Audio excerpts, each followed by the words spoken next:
बाहेरून कुरकुरीत आतून मऊ आणि तेलात न फुटणारा साबुदाणा वडा तुम्हाला पण बनवायचा आहे का? त्यासाठी 7-8 मिरच्या मिक्सरमधून बारीक करून घ्या. त्यानंतर किसलेला बटाटा आणि साबुदाणे थोडे मिक्सरमध्ये बारीक करून घ्या. त्यांचे मिश्रण एकत्र करून घ्या.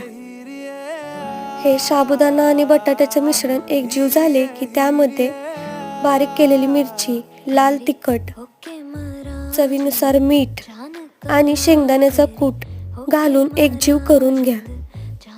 तयार आहे वडे बनवण्यासाठी साबुदाणा आणि बटाट्याचे पीठ. त्यानंतर त्याचे वडे तयार करून घ्या.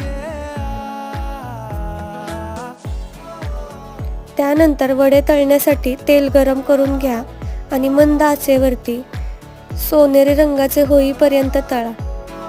तयार आहे कुरकुरीत असा साबुदाणा वडा.